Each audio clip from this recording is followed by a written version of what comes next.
We are on with head baseball coach Justin Blood of Keene State. Thank you so much for joining us at halftime here, Coach. Thanks for having me. And you guys will be starting up the season pretty soon. How are you feeling about that? I'm excited. You get a little. Everyone gets tired of being inside after a while, so hopefully we can sneak out on the turf a few more times before we get on a field to play. But things have been going pretty well, but we're all getting to that point where we're ready to get outside.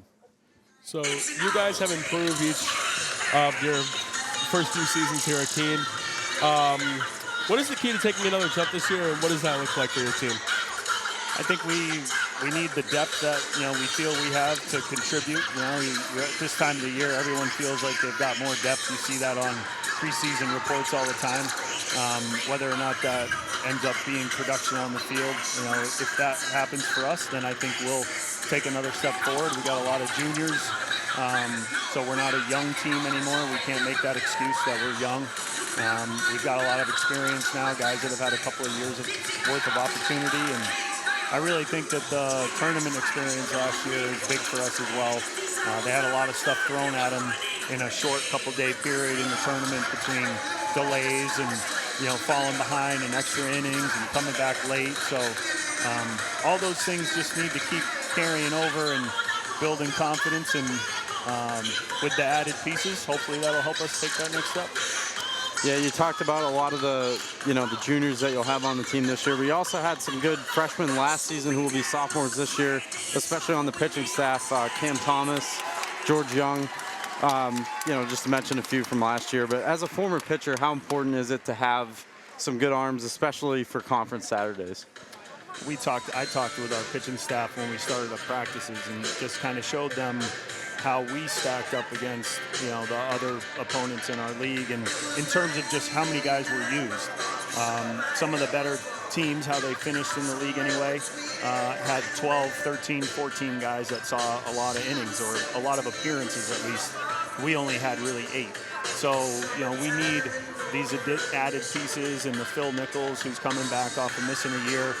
Guys like that will help us get to that 12 or 13 or 14 guys that we consistently feel confident about rolling out and helping us, put up zeros and win games in conference especially. What has been the key to the development of some of your guys like Tommy Ayers? Every guy's a little different. I think Tommy, he's got a lot of confidence. He's a physical, strong kid, but he exudes confidence, so for him, I think it's just blending some raw skills that he had with the confidence, and just trying to figure out some of the finer points in the game along the way, and learn how to be more instinctual, baseball-wise, not just pure athlete-wise. So for him, that's that. But then you got a guy like Otis Fillet and Evan Calley, their path is a little different than Tommy's. Didn't have the immediate success that Tommy had, but a couple of guys that have worked really hard and earned all conference honors last year. Just learning, as you're growing up, you want to be this player, right? And then eventually you got to figure out, well, this player here that does this assortment of things keeps me in the lineup and gives me a chance to play every day. And ultimately, that's what we're looking for. And they did that last year and got consistent at bats and consistent opportunities, and they did really well. So we need more guys to keep identifying what makes them good and what keeps them in the lineup.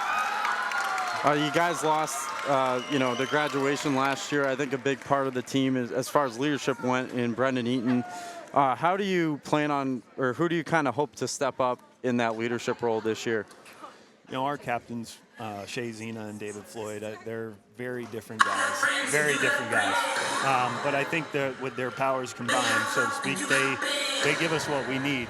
Dave is real process-oriented, doesn't talk a lot, doesn't yell a lot, but I love turning around. We talk about having doers in the program, guys that are always looking to help, not just themselves, but everyone in the program. And Dave is always constantly setting up, practice stuff, or picking up, or helping a teammate, or, advising a guy on, hey, we can do this while we're waiting for this next drill. Really good at that stuff. And obviously he's a very talented kid as well. Shea is more the hype guy, the energy guy, he really competitive. So he brings that other side. It's like the yin and yang. but again, they're really important to fill in that hole that Brendan Eaton left. But we say every year, even when we had Eaton, you know, the best teams have a lot more than just 2 guys that are leading.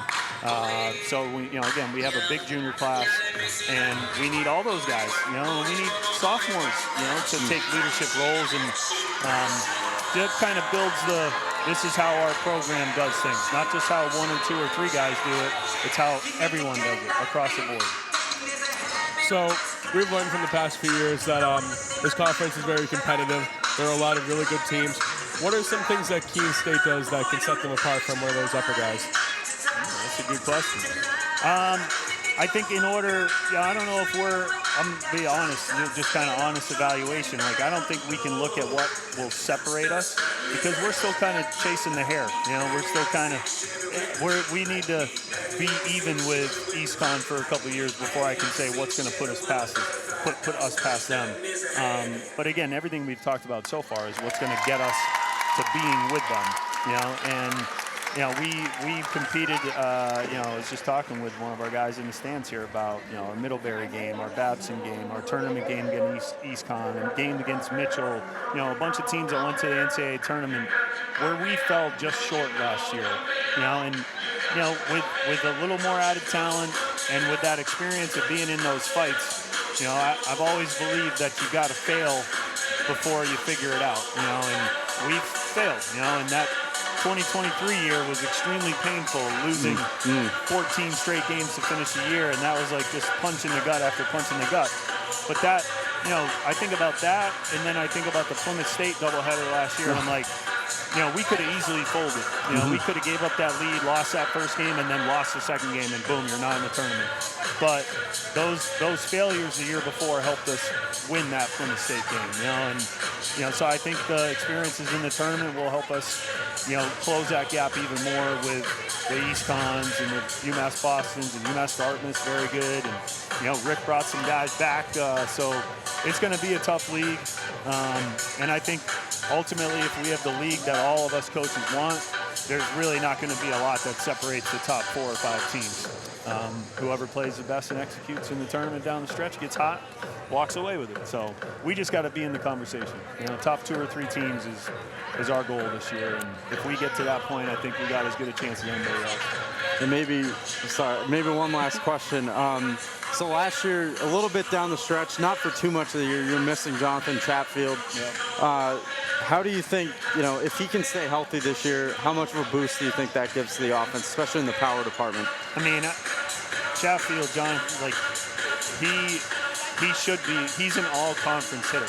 You know, he just, you know, fell just short that freshman year. You know, a couple good guys that were known commodities that got votes that he should have gotten potentially. Last year, the injury, you know, set him back. But everyone in our dugout knows that he can really have a huge impact on our lineup. And you know, if we can keep him from bringing that pressure into the you know, batter's box with him, and you know, it's okay that we know that, but you don't have to carry that added pressure. Like, you know, I think that's the other big benefit of having an Otis, you know, and Shea's, the year he had last year with some big at bats, and you know, we got some guys now that can be around him where he doesn't have to feel like he's, you know, carrying the load. But yeah, if he has this type of season he should have and is capable of having, he'll be an all-conference guy, potentially a player of the year type guy, and seriously impact our you know, wins and losses at the end of the day. All right, Coach, thank you so much for sitting with us. Yeah, Really appreciate it. Thanks for having me. Appreciate you guys. You guys do a great job. Thank you so very much. much. Yeah.